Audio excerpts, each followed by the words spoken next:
Hi friends, காலை வணக்கம். இன்றைக்கி வீடியோ போட ஆரம்பிச்சிட்டேன். சச்சின் வேறு இங்கே கூச்சிக்கிட்டு இருக்காரு. இன்றைக்கி தான் வீடியோ எடுக்கலான்னு சொல்லிட்டு வந்தேன். அவர் வேலையை அவர் பார்க்குறாரு. இங்கே பாருங்கள், மாடி தோட்டம் கொஞ்சம் களை கட்டிடுச்சு. தெரியுதா அவங்களுக்கு? ஏன்னா எல்லா தொட்டிலையும் நான் செடியெல்லாம் வச்சிட்டேன். தக்காளி செடி, இந்த வருஷம் ஃபுல்லாக தக்காளி, கத்திரிக்காய்,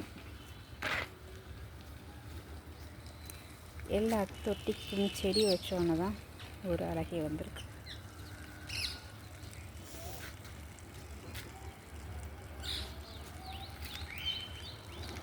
ஒரு பெரிய வேலையை முடிச்சாச்சு. எல்லா தொட்டிக்கும் செடி வச்சோம்.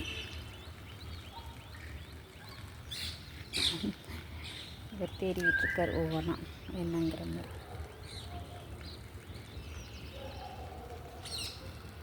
இந்த பாருங்க, கத்திரிக்காய் செடி. இந்த 4 வரிசையிலையும் கத்திரிக்காய் செடி மட்டுமே போட்டிருக்கேன்.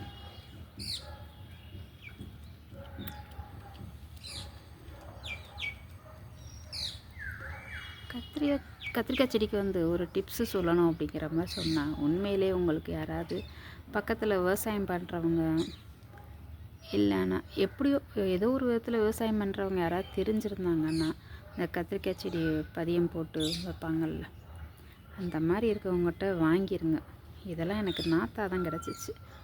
விதை போட்டு நானும் பார்த்தேன், முயற்சி பண்ணி பார்த்தேன், ஒன்றும் கிடைக்கல.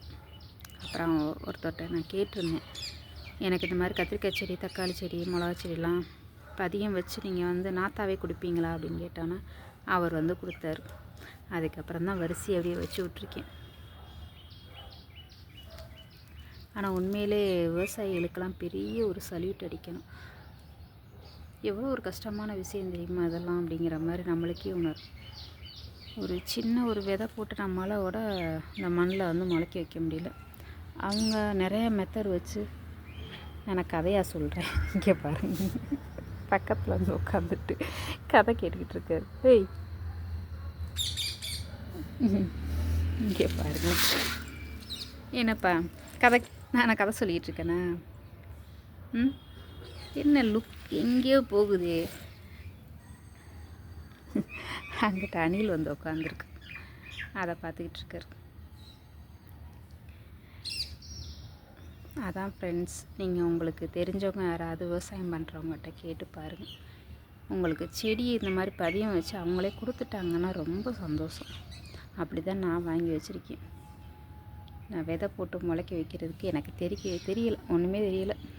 போட்டு பார்த்து வருதான்னு பார்த்தா குட்டியாக முளைக்குது. அதுக்கப்புறம் திருப்பி வர்றதுக்கு நாளாகுதா, கொஞ்ச நாளில் பார்த்தோன்னா அப்படியே ஒரு மாதிரி ஆயிடுது. அதுக்கப்புறம் அதோடைய வளர்ச்சியே கம்மியாக தான் இருந்துச்சு. அதனால் நான் கேட்டிருந்தோன்னா அவங்க கொடுத்தாங்க. மண் கலவையும் அந்த மாதிரி சொன்னாங்க. எப்பயுமே மண் புழுன்னு இருக்கிற மாதிரி இருக்கணும் அப்படிங்கிற மாதிரி.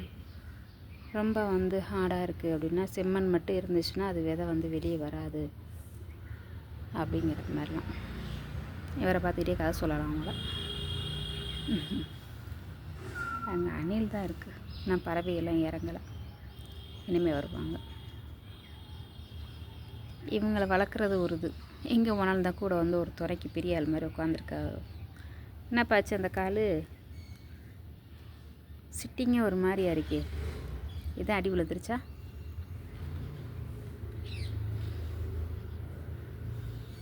பாருங்கள் ஃப்ரெண்ட்ஸ், இந்த மாதிரி அதில் எக்ஸ்ட்ரா உள்ளதே நான் இருந்தால் இங்கே பாருங்களேன், 2-3 சேர்த்தே வச்சுருக்கேன். நான் எதுக்குன்னா இந்த வரிசையில் எதுவும் வரல அப்படின்னு சொன்னால் இதோட எடுத்து தண்ணி ஊற்றிட்டு கொடுத்துருவோம், அதிலே வச்சுருவோம் அப்படிங்கிற மாதிரி தான் வச்சுருக்கேன். இந்த கேந்தி பூலாம் அதோடு சேர்த்து தான் அவர் கொடுத்தார் செடியோட. உண்மையிலே இயற்கைக்கு ஒரு பெரிய நன்றி, அவருக்கும் ஒரு பெரிய நன்றி. கிளி உட்காந்துட்டாங்க, என்ன லுக்கு, அமைதியாக இருக்காரு தம்பி. ஏய் ஓடிட்டேன். என்னமோ சொல்கிற மாதிரி புலி பதங்கிறதுக்கு பாயிரங்கிற மாதிரியே உட்காந்துருந்தேன், ஓடிட்டேன் டேரெக்டாக. சரி, ஓகே ஃப்ரெண்ட்ஸ். அப்புறமா இந்த மாதிரி ஒரு பந்தலும் போட்டு வச்சுருக்கேன். எதுக்குன்னா, இந்த பாக்க விதைலாம் இருக்குது கொடுத்துருக்காங்க, அதெல்லாம் வரும் போட்டு பாருங்கள் அப்படிங்கிற மாதிரி. அதை போட்டுட்டு இந்த இதிலே செடியிலே படர விடலாம் அப்படிங்கிற மாதிரி ஒரு பந்தல் மாதிரி, பந்தல்னு சொல்ல முடியாது, ஒரு கயிறு கட்டி விட்டுருக்கேன், பார்ப்போம் அப்படிங்கிற மாதிரி. நீங்கள் பக்கத்தில் இருக்கு சச்சின்னு தைரியம் அவங்க வேறு நின்றுக்கிட்டு இருக்காங்க இறங்குறதுக்கு. அவர் கவனிக்கல போல். டே ஆள் நிற்காங்கடா, ரொம்ப தைரியம் ஆயிடுச்சு அவங்களுக்கு. இங்கே இருங்க,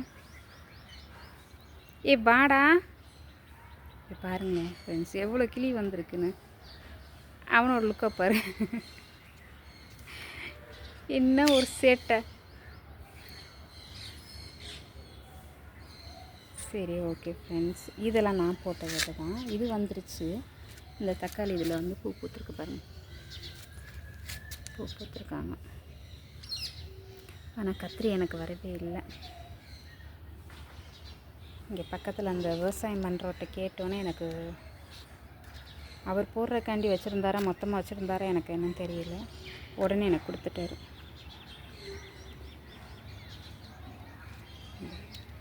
இந்த கீரை இன்றைக்கி வைக்கலான்னு பார்த்துருக்கேன். இதை மேலே மேலே ஆஞ்சிட்டு கீரை சமையலுக்கு, ஏன்னா நல்லா வளர்ந்துருச்சுல்ல, பருவு போட்டு வச்சா ஒரு ஆள் சாப்பிட்றது கரெக்டாக வரும்.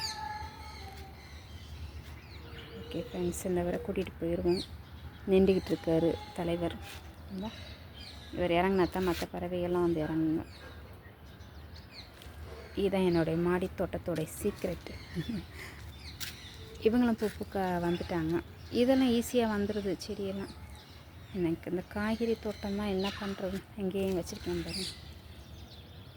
தக்காளி அவங்க அழகாக கீழே பதியம் போகிறேன்னு சொல்லிட்டு அழகாக மண்ணை வந்து ஒரு நீட்டாக வச்சுருந்தாங்க.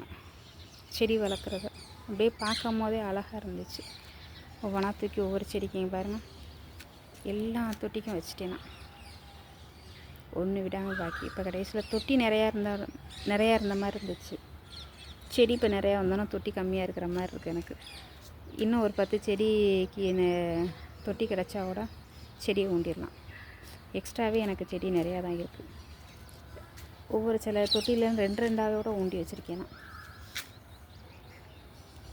சரி ஃப்ரெண்ட்ஸ், வளரட்டும், அவருக்கும் வாழ்க்கை வளமுடன் சொல்லிவிட்டு நாளைக்கு பேசுகிறேன் ஃப்ரெண்ட்ஸ்.